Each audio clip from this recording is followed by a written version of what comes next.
It is now my honor and privilege to invite to join us at the podium our tireless and hardworking leader as chairman of the Board of Trustees at Bates College and another distinguished member of the Bates College class of 1980, Mike Bonney.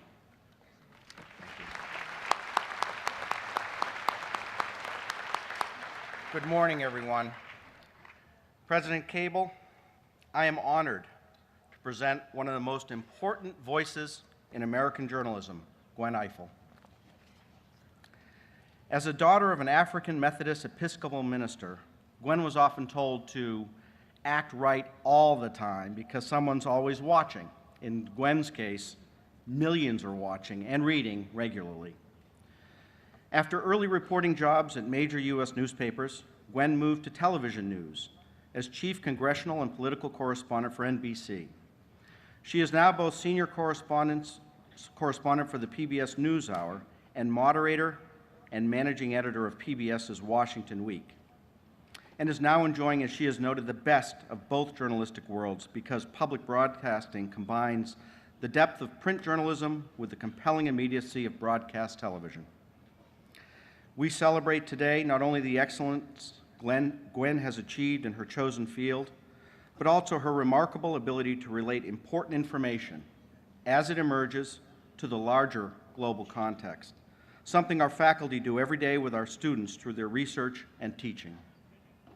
As the class of 2012 concludes an education whose hallmark is the most powerful kind of critical thinking, something that Gwen once said about her calling will resonate with them. Telling people what happens as information, explaining why it matters, that's journalism. From Gwen, we expect both the facts and the impacts, whether she's reporting on the fate of a Chinese dissident, leading a reporters' roundtable about the Tea Party, or blogging about the political rewards of supporting same-sex marriage.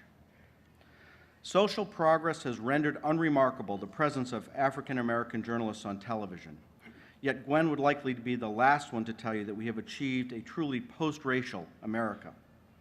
But she will tell you that in her many interviews with black leaders, and I quote, "Their common thread of accomplishment was not race per se, but it was about how they had to decide for themselves who they would be." On a day when our graduates have a sharp focus on that same decision, here is someone whose choice in the matter has truly benefited us all. I present Gwen Ifill for the degree of Doctor of Letters.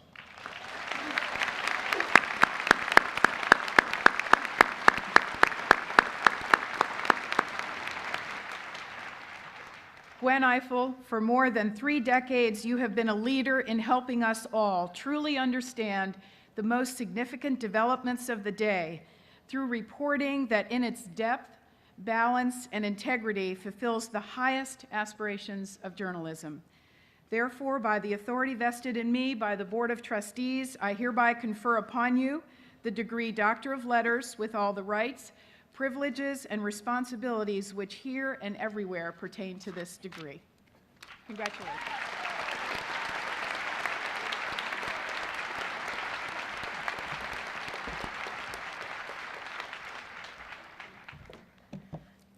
Yesterday, I met my fellow honorands for the first time. I decided that I instantly loved them, but now I hate them both.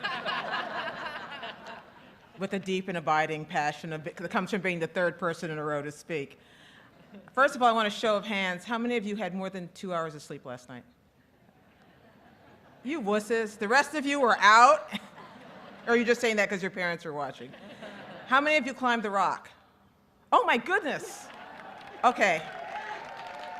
Okay, that's great. In that case, you've lived up to everything they told me about you. Thank you, President Cable. Thank you, Mike Bonney. Thank you, incoming President Spencer. Thank you, class of 2012. Thank you. Thank you for letting us be part of your number and pretend to be Batesies for at least a day. But I have to tell you that when I discovered I was going to be the last of the 3 alphabetically, I was a little bit intimidated. I mostly thought that I was going to be overshadowed by De Niro, who turns out to be a teddy bear. The truth is, I never thought that the long shadow would be cast by the molecular biologist.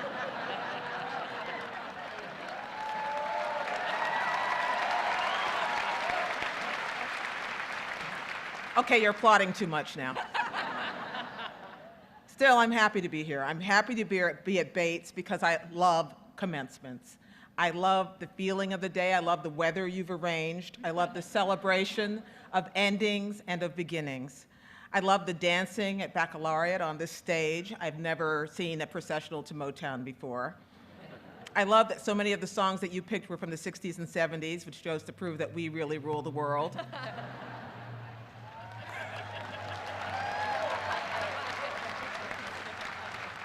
I love that everyone today is in a good mood. The parents who are writing the last check, you start now. The students who finished the last exam, the faculty who are just finished with you. I mean that, finished with you. But if I know one thing about commencements, it's this, that I, as the final speaker here, am practically the only thing standing between you and another really good party. Am I right? Yeah.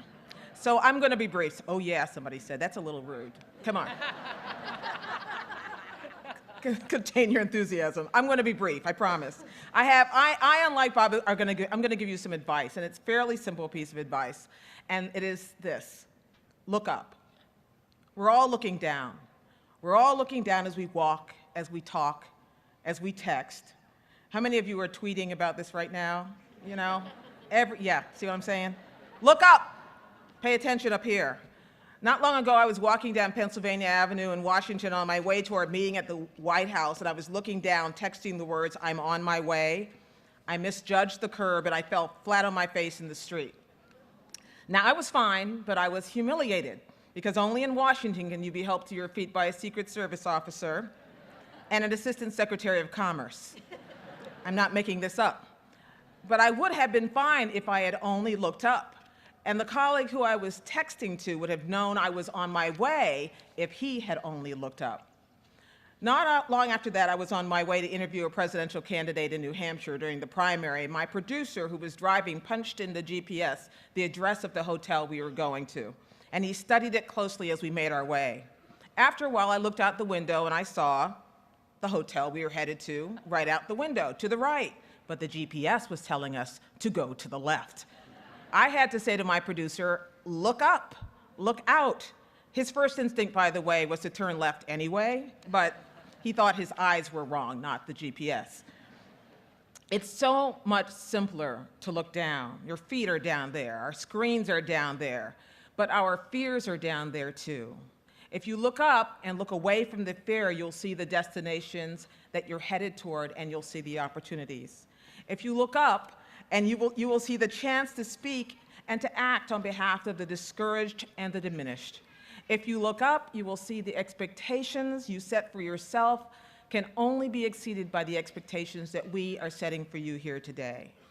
If you look up, you will realize you have the responsibility to build a set of steps for those following behind you to climb up. If you look up, you will see that a Bates degree is the beginning of your life's education, but not the end. I was at a conference recently where a nice, really rich 20-something tech startup guy, probably earning more than I ever will in my entire life, just in the time he was sitting in that conference, he started talking about something he called disruptive innovation. Now, this sounded like a catchphrase to me, and I pretty much hate catchphrases, but it got me to thinking, isn't the best innovation by definition disruptive? Doesn't it unsettle? Doesn't it challenge the settled order? Doesn't it carve a new path? And isn't it by definition difficult?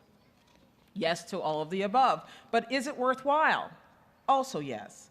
Does it require looking up, seeing what's over the horizon? Also yes. Now there are some benefits to be had in looking down. If you look down today, you will be able to follow in the footsteps of Bates graduates like Ed Muskie and Benjamin Mays and Peter Gomes and Bryant Gumbel. That ain't half bad. But mostly, we want you to unglue your eyes from the screens, to look around and see that the world won't get better without you, that the news I cover won't happen without you, and the learning that you have acquired here means nothing unless you apply it to a cause that does not end at your smartphone. I couldn't wish more for you than all of that, and I won't. I want you to look up and see what the end is truly going to be. My best wishes to you all. Congratulations to us all.